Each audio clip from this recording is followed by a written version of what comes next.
Today on CityCast Madison. Do you know why UW-Madison has its own fully deputized police force? That's a question at the heart of a new 6-part podcast series called Reorientation from the UW Center for Campus History. The show promises deep dives into histories that you, quote, won't learn on your campus welcome tour.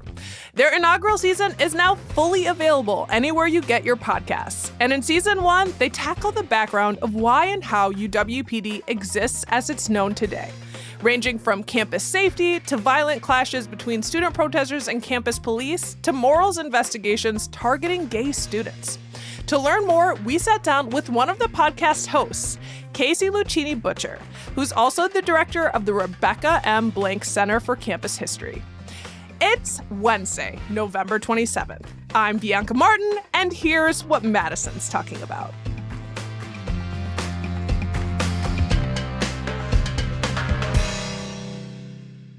Hey, Casey. Hi. Welcome back to the podcast. We're so happy to have you back. Thank you. It's nice for a little return visit.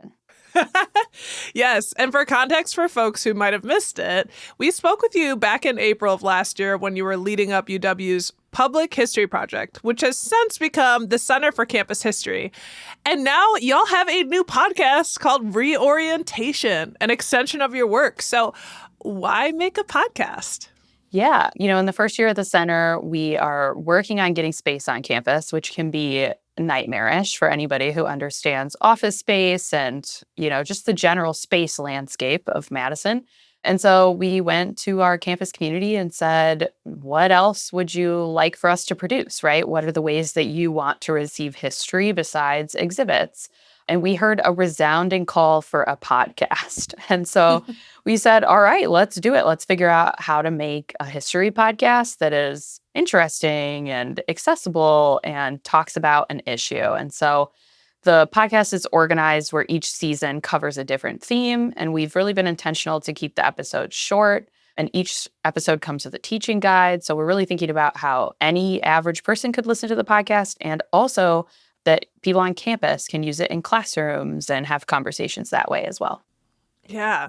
And I remember you guys early on when you were talking about this possibility. And so for it to be coming to life is incredible. It's so good. It's so good. And you're right. You did keep it short, which kudos, because for those who don't know, that takes extreme discipline and extra planning to keep it at 20 minutes or around there. So really, just congratulations. Yes. Thank you so much. Yeah. I mean, we tried to break it up so that each episode, it was like, okay, this is like a sliver of the pie, if you will. But yeah, we had to have some ruthless sessions where we were like, what are we actually trying to say in this episode? And what are we trying to talk about? And then, you add in the layer of complexity that this isn't a book review, right? We want to make it fun and interesting. And so, you can't always get into some of the nerdier aspects of historical context that, other book reviews or journal articles might have. And so it was really challenging, but we had so much fun making it. Yeah, and it's really excellent. I was eating it up. And I'll say I love the title, Reorientation. And y'all say it. It's your catchphrase. You're exploring the UW history that you won't get on the campus tour, which I can attest to someone who took 3 UW-Madison campus tours before freshman year because nerd. Definitely didn't hear these stories. So the first season centers around campus police and how they came to be. So let's talk about that. Like, why start there with the police? Yeah, we were having all these conversations about what are the histories that we've kind of touched on before but that maybe need more room and more space. And so a year ago, in the summer of 2023, we were sitting down to start the podcast, and we said, police are an issue on campus that we haven't really gone deeply into. And one of our co-hosts, Siobhan Ryan, is from Australia. And so she was like, you guys realize that nobody else has campus police, right? Like, that's not a thing in Australia. It's not a thing in, Europe. Like, why do you have these campus police officers? And we said, well, maybe that's the focus of the season, right? Is let's just answer that question. And for someone like Siobhan, who's not from here, the question was very obvious. But what we figured out really quickly on campus is that, police are just a part of the furniture. And so people don't even think to question why they're there. And so we started from that angle of why do we have this police force on campus? Where did they come from? And kind of what has happened over their history. Absolutely fascinating. And, the show, as with the center's work in general, I wouldn't say it's a highlight reel of UW or UWPD's successes. In fact, almost more of the opposite. Did you ever get any pushback from UWPD or campus officials during the reporting process for the season? Yeah, I mean, I think one of the great parts about the center's work and one of the most challenging parts is that we are here with a specific kind of lens on UW's past, right? Our mission and our mandate is to research the history of discrimination and resistance on campus. And so inevitably, those conversations are really difficult, but we believe that they are necessary. And so since the podcast has come out, both prior to it coming out and now, I think the kind of what we've been saying to folks is like, yes, this podcast will elicit strong feelings. People are going to have a lot of opinions. And that's the point, right? Is that we're here to ask tough questions on a college campus and to have really difficult conversations. And so, taking all of those feelings and opinions and like sitting down and actually thinking critically, making room for dialogue, that's what the center is here to do. So, it's been challenging, it's been hard, but I will say we've gotten so much positive feedback in a way that I think surprises folks, right? The question about police and to critique police in this way is often seen as controversial. But what we found from students and from faculty and staff and community members is they seem very ready to have this conversation and are very interested in having a dialogue about it. Mm-hmm. And it feels so timely, too, right? Your series kicks off with audio from police breaking up the encampment at Library Mall in the spring of this year. So, it's clearly like a very relevant topic. And to get that lens on our history, obviously, UW-Madison, when I was coming here, I recognized like, oh, this campus has a history of protest and, also protests that got broken up with campus police. So, but you do this deep dive to look at the origins and where we are today and everything in between. I just want to dig into a couple of pieces from the podcast, starting with the line in episode 5 of the show where you say, quote, "Everything comes back to Joseph Hammersley." Yes. Yeah. And he's certainly a main character. I had never heard of him. So who is he and what's his role in our story here? Yes. Oh, Officer Joseph Hammersley. Where do you begin? He was the de facto chief of police of UWPD for decades. He never officially held the title, but he basically functioned in that way. And, I think in some ways we talk about that he is really the exemplar of a bad apple, right? He's someone really easy to point to because the documentation around his bad behavior is immense. Whether it was stuff he did on the force, stuff he did in his personal life, it's all very well documented. But at the same time, we try to draw a thread through that it wasn't just one bad apple, right? Once Hammersley was gone, he had trained a lot of people who went on to also behave badly. He created a culture within the department that extended well beyond his years there. And so he's this kind of, we joke in the podcast, but he really does feel like a poorly written character. Like truly, I think an editor would be like, ooh, you got to turn it down. Like, I don't know. There's more human to this character. Yeah, exactly. And like what we found is that he just really, I think, exemplifies this brash, belligerent type of policing in the mid-century. And when we talked to experts, they were like, listen, every campus has a Hammersley. They were like, Wow. He just happens to be yours. But they were like, this isn't actually as rare as you think it is. And so, it's funny. We were like, we were joking with our guest who had done research about UW. And she was like, it always comes back to Hammersley. And it kind of became the motto because we'd be like, well, can we really do this episode without talking about Hammersley? And it was like, no. So now he's featured in at least half the episodes because he just was here at such an instrumental time for the PD. Yeah, and his presence and the way that he showed up had such an imprint on the department and how it unfolded. So yeah, absolutely fascinating. And, frankly, it's terrifying and sad. We learned that he had targets for certain students on campus. Today I think of Madison and the university as pretty LGBTQ friendly, but Hammersley had apparently a major hand in something I also had never heard of, UWPD facilitating gay purges of students and faculty. Yeah. And, we've covered the gay purges before. Many people have written on it, including the late Dick Wagner, who has fantastic research on it. But what we really wanted to elicit, I think, was the conversation about it, just how consistent and targeted it was. So, like, when I read often about the purges, people miss, like, the sting operations in university bathrooms. And so you look at one year when the purges started, like 48, and you say, okay, 10 men were targeted. But what you realize over time is that when you look into like the bathroom investigation notes, they're targeting 20 men sometimes in a week. And so we started really extrapolating out, and to our best like estimations from the record, they targeted at least 900 people in 15 years. And so it's this major kind of shadowy operation at UW. And when we were really looking at what the purge did as it related to the police, it kind of proved the efficacy to the university of having their own police force, because it kept it out of the press. It kept them from getting bad press and PR in the town. People didn't know that they were doing this, so it kind of kept their secrets. And, we end episode 4 with a letter where they're getting a kind of commendation from the university for being the police force, for keeping these things private. And so yeah, it was one of those stories that I think that episode is the most emotional episode, and it's still the research that was definitely stuck with me the most in my time here at UW.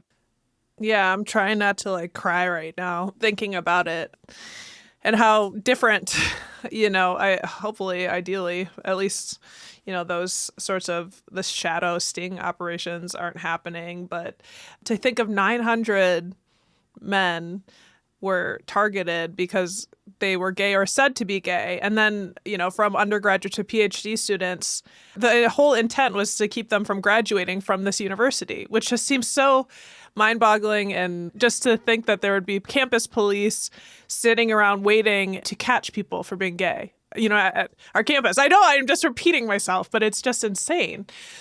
Yeah. And I mean, we kept coming back to like, any type of policing of sexual behavior at all on campus. Because in our second episode, we talk about sexual assaults on campus in the early 20th century.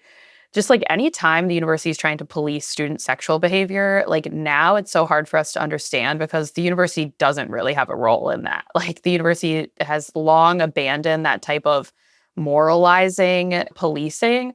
But at the time, like looking back as with a modern lens, you're like, that's really weird. They're very concerned about the sexual behavior of students. And as somebody who's on campus and works with students, I'm like, that is not something I am worried about or think about, quite frankly, nor should I. Right. And, maybe it's coming into the national rhetoric where people are being more interested in those sorts of topics, unfortunately. And I'm glad, we've seen a lot of transition. Obviously our mayor in Madison is a gay woman. There's also now a park in Madison named after Dick Wagner, who is first openly gay Dane County board member. There are vestiges of good history and change. But yeah, that blew me away.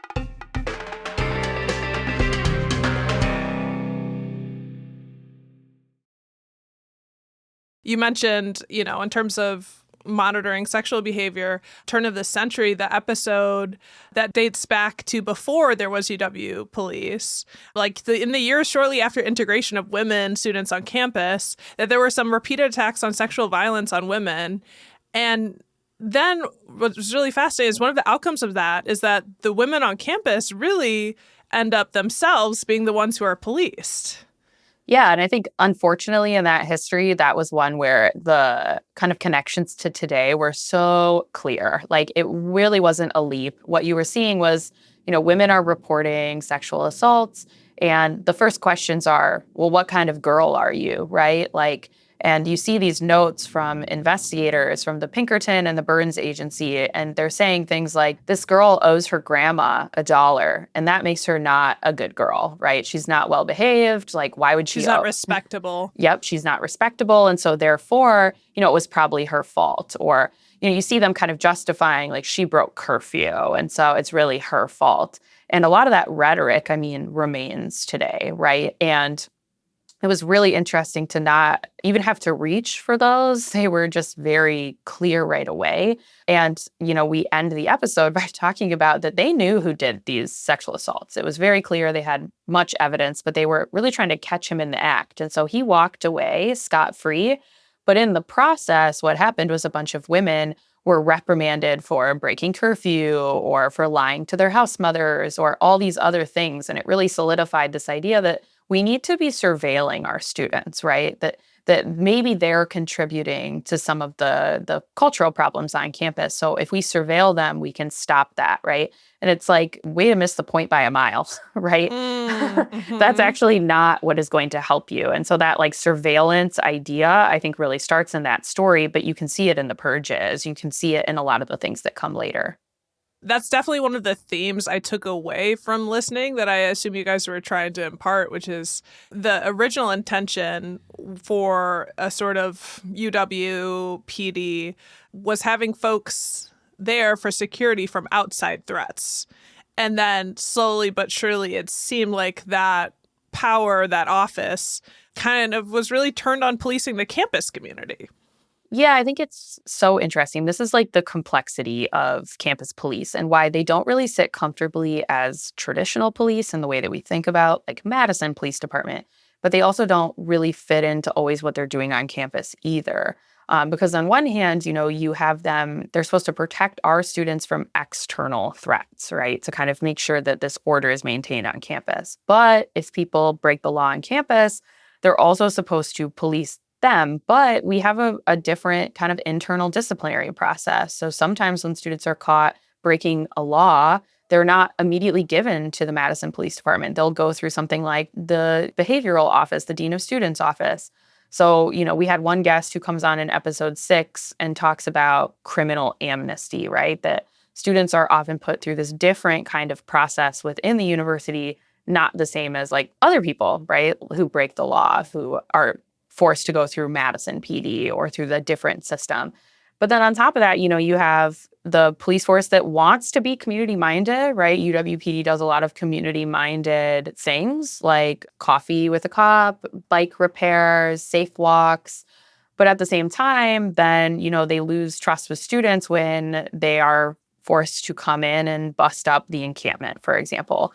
And so it's this really complicated landscape that to me, when we were researching it, when we were talking about it, it's like they have their feet in so many different circles that it becomes hard to understand where they fit in policing, where they fit in community engagement, where they fit in law and order, where they fit in like brand management for the university.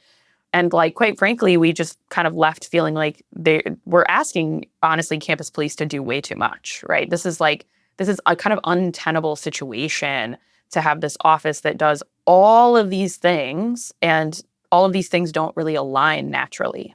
Mm-hmm. Yeah, definitely. And, you hear that same concern about the Madison Police Department, or really police departments across the country, that they're asked to catch so much that they might not even be trained to do. It'd be better, like Madison, we've seen implemented the CARES program where, you have someone else responding to a certain issue that's more appropriate. But even more than that, you're talking about even like, the sort of image of the university and so much, there's so much baked in there. And so I am curious, was there anything that really surprised you? You are our historian for UW. Anything that surprised you most when researching this podcast?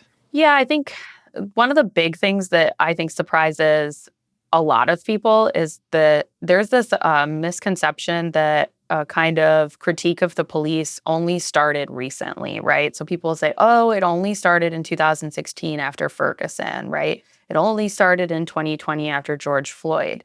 But when you study the history of campus police or just police more broadly, communities have always had concerns about their interactions with police. And so at UW-Madison, this goes all the way back to the 1930s. Hammersley is like fresh on the scene in the 1930s, and he's harassing cab drivers so intensely that they go on strike, and they say they're not going to drive on campus because of Hammersley's bad behavior.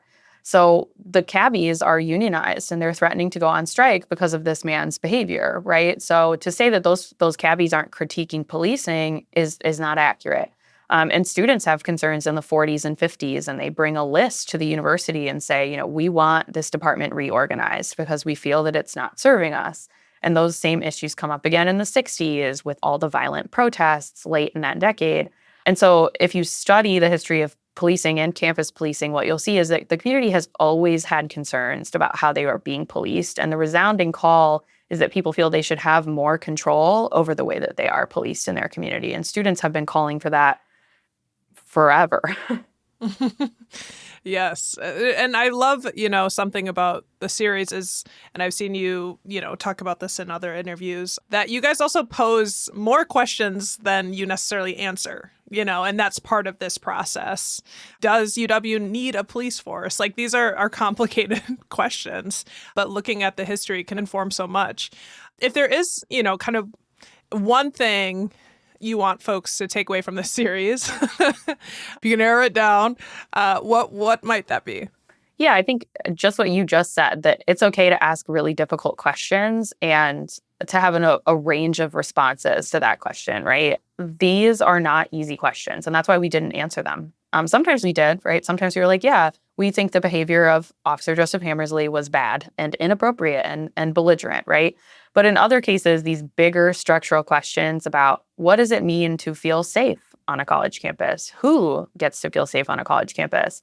That's all going to be dependent on who you are and your relationship to the university and your lived experience, your race, your gender, right? And so it's not appropriate for us to answer those questions, but we feel as historians, it is appropriate to ask the questions. And so I think that is probably going to be the most satisfying and least satisfying part of the podcast for people, right? Is I think if you're a person who's just interested in critical thinking and tough questions, you will find a lot to ponder on and think about in this podcast. If you're hoping for quick, easy answers, we don't have them. we don't have them, but we have lots of food for thought. Yes. And I can't recommend the podcast enough. Like, I really, really enjoyed it, and I learned so much. I've also read that each season of the Reorientation podcast will tackle a different theme. And this is your first season that folks can now listen to the entire season. Yes. Can you give us a hint as to what's next? Yes. So season 2, we've already started. We have a couple students working with us again, and the second season of the podcast will be about housing. So we are asking more difficult questions about, why is it so hard to find housing in Madison? Why do our students struggle to find housing? What are some of the solutions? And what's really the history of student housing in the Madison community?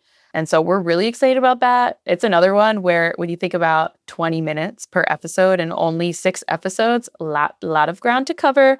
But we really think of the podcast episodes and the podcast itself as like a jumping off point, right? And so we have tons of additional resources on our website for every single episode, full transcripts with citations alongside teaching guides that have reflection questions for each episode. We put these things out and we're trying to be really clear that we're not just abandoning you all, that if you want more information or you want to have those difficult conversations, we're really here to support that work.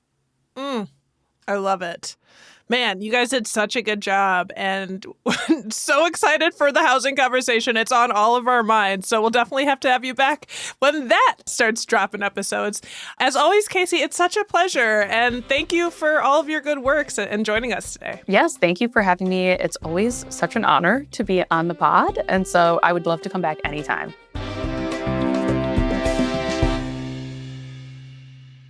That's Casey Lucchini Butcher, director of the Rebecca M. Blank Center for Campus History and co-host of their new podcast, Reorientation.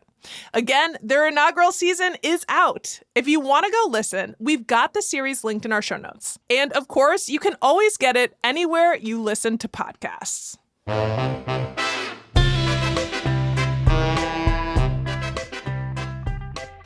That's all for today. Here on CityCast Madison. I'm Bianca Martin.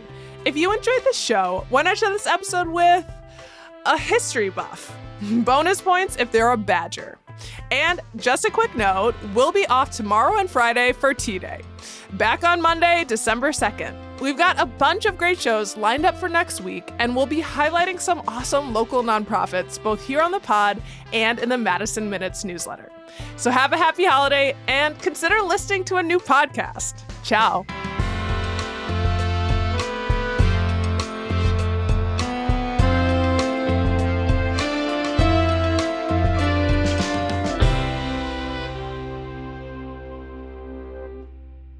Literally, one of my students brought up CityCast today, and I was like, I'm actually going to be on the show. And they were like, oh my God, like that makes you locally famous. And I was like, yeah.